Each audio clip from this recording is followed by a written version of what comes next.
Assalamualaikum warahmatullahi wabarakatuh. Saya Muhammad Fahmi Hafiz, guru SMK Trisukses Natar Lampung Selatan, jurusan Multimedia atau Desain Komunikasi Visual. Saat ini saya mengajar mata pelajaran Teknik Pengolahan Audio Video yang merupakan salah satu mata pelajaran produktif di kelas 12 SMK. SMK Trisukses Natar saat ini menerapkan kurikulum Merdeka Pilihan 1, yaitu Mandiri Belajar. Pilihan Mandiri Belajar merupakan kebebasan kepada satuan pendidikan saat menerapkan kurikulum merdeka, beberapa bagian dan prinsip kurikulum merdeka tanpa mengganti kurikulum satuan pendidikan yang sedang diterapkan pada satuan pendidikan PAUD kelas 1, 4, 7, dan 10.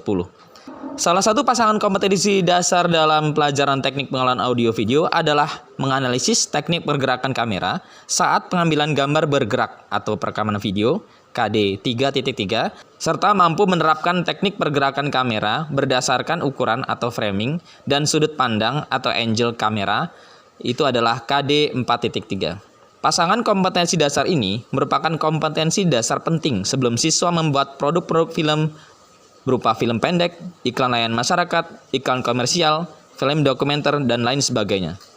Di tahun pelajaran sebelumnya, siswa SMK saya terlihat sudah menguasai kompetensi dasar 3.3 dan 4.3. Akan tetapi, jika diuji tertulis kompetensi tersebut, yaitu penilaian akhir semester, nilai yang didapatkan siswa belum memuaskan.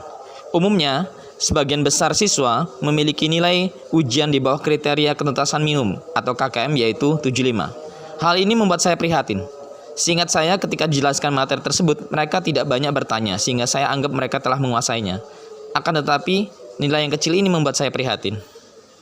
Ketika kurikulum Merdeka Belajar hadir pada tahun 2021, saya mendapatkan informasi pentingnya pembelajaran berdiferensiasi diterapkan pada siswa SMK.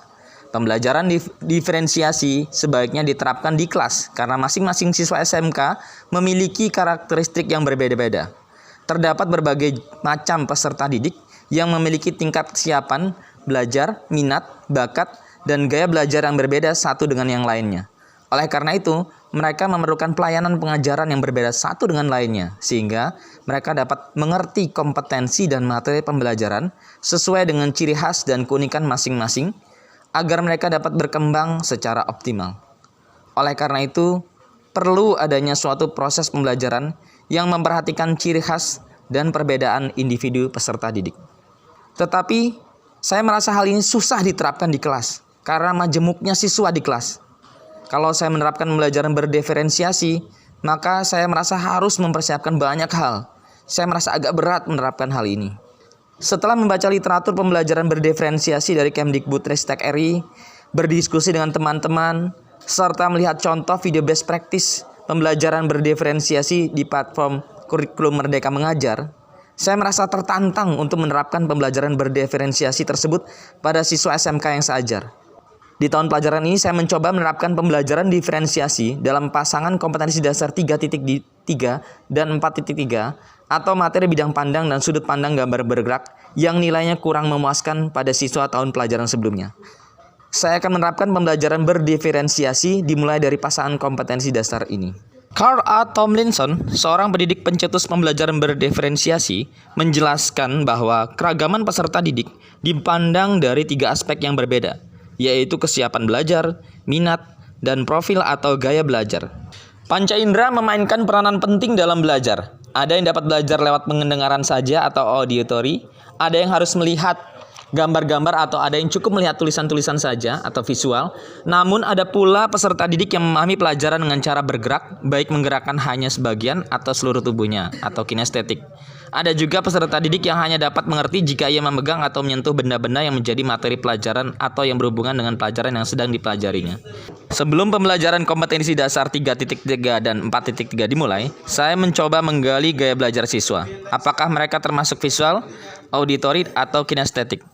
Saat ini saya hanya mengobservasi dan menganalisis gaya belajar siswa, tidak mengobservasi kesiapan belajar dan minat belajar. Di akhir pembelajaran, saya akan merefleksi kelebihan dan kelemahan, hanya mengobservasi gaya belajar saja. Di tahun pelajaran yang akan datang, saya akan berusaha mengobservasi gaya belajar siswa, kesiapan dan minat siswa.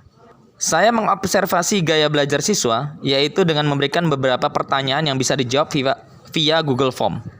Saya memanfaatkan akun belajar ID saya yang telah diberikan Kemdikbudristek RI untuk membuat observasi gaya belajar siswa via Google Form. Pertanyaan observasi gaya belajar saya adopsi dari website akupintar.id. Ada sekitar 30 pertanyaan yang bisa diambil dari website akupintar.id. Akan tetapi, saya hanya mengambil 10 pertanyaan. Semoga 10 pertanyaan tersebut bisa mewakili observasi gaya belajar siswa. Setelah soal siap, saya merubah link soal Google Form menjadi bit.ly, yaitu bit.ly/GB SMKTS, agar siswa mudah mengetik alamat soal observasi gaya belajar tersebut. Masing-masing siswa mengerjakan soal-soal tersebut sesuai dengan gaya belajar mereka masing-masing. Setelah melakukan observasi gaya belajar siswa via Google Form, saya mencoba menganalisis hasilnya lewat Google Sheet yang terintegrasi dengan akun belajar ID. Sesuai dengan dugaan, siswa kelas saya majemuk gaya belajarnya. Akan tetapi, saya tetap membentuk 3 kelompok siswa yang terdiri atas visual, auditori, dan kinestetik. Siswa tersebut nantinya akan diberikan tugas-tugas visual, auditori, dan kinestetik. Harapannya, mereka bisa menjadi tutor sebaiknya bagi teman-temannya, walaupun berbeda gaya belajarnya. Setelah kelompok belajar tersebut terbentuk, saya menugaskan kelompok-kelompok tersebut untuk mencari literatur di internet tentang materi bidang pandang dan sudut pandang gambar bergerak. Ada yang mencari di website, dan ada juga yang mengamati video tutorial di YouTube. Sebagai guru, saya juga menjelaskan sedikit bagian tentang materi tersebut. Selain itu, saya juga mendemonstrasikan beberapa bagian dari materi. Agar lebih dimengerti lagi, saya meminta salah satu siswa kinestetik maju ke depan untuk mempraktekkan materi tersebut. Gabungan metode observasi literatur, metode mengamati video, metode ceramah, metode demonstrasi, dan metode praktek ini menurut saya sangat efektif untuk seluruh siswa dengan gaya belajar yang berbeda-beda. Metode tersebut juga termasuk dalam diferensiasi konten, yaitu menyesuaikan bagaimana konten yang akan diajarkan atau dipelajari itu akan disampaikan oleh guru atau diperoleh oleh peserta didik berdasarkan profil gaya belajar yang dimiliki oleh masing-masing peserta didik. Agar pemahaman siswa lebih komprehensif, saya memberikan beberapa soal tertulis kepada kelompok siswa lewat Google Form, yaitu di bit.ly TPAV bab 3. Mereka mengerjakan soal-soal tersebut sambil berdiskusi dalam kelompok. Pada diskusi kelompok ini, menurut saya, siswa visual dan siswa auditori sangat berperan penting dalam memahami soal tertulis yang ada. Selain itu, mereka diberikan tugas membuat video tentang materi, bidang pandang, dan sudut pandang gambar bergerak. Pada pembuatan tugas ini, siswa kinestetis berperan penting sebagai pelaksana pembuat video. Ketiga tugas tersebut dikerjakan berkelompok sehingga mereka semakin mengerti dengan materi yang akan mereka pelajari. Selain itu, kolaborasi dan komunikasi semakin terjalin erat di antara anggota kelompok dalam memahami materi bidang pandang dan sudut pandang gambar bergerak. Tugas-tugas tersebut merupakan penerapan dari pembelajaran diferensiasi proses. Pembelajaran diferensiasi proses yang dimaksud adalah kegiatan yang bermakna bagi peserta didik sebagai pengalaman belajarnya di kelas, bukan kegiatan yang tidak berkorelasi dengan apa yang sedang dipelajarinya. Kegiatan-kegiatan yang dilakukan oleh peserta didik ini tidak diberi penilaian kuantitatif berupa angka, melainkan penilaian kualitatif, yaitu berupa catatan-catatan umpan balik mengenai sikap, pengetahuan, dan keterampilan apa yang masih kurang dan perlu diperbaiki atau ditingkatkan oleh peserta didik.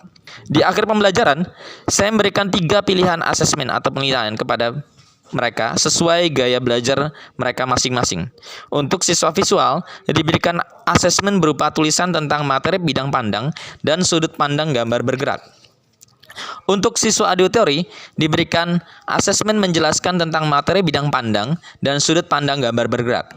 Sedangkan untuk siswa kinestetik, diberikan asesmen mempraktekkan materi bidang pandang dan sudut pandang gambar bergerak sesuai instruksi saya. Dengan asesmen yang berbeda-beda seperti ini, diharapkan mereka semakin menguasai materi bidang pandang dan sudut pandang gambar bergerak sesuai dengan gaya belajar mereka masing-masing. Siswa pun diharapkan termotivasi belajar dan melakukan asesmen karena semua telah disesuaikan dengan gaya belajar mereka.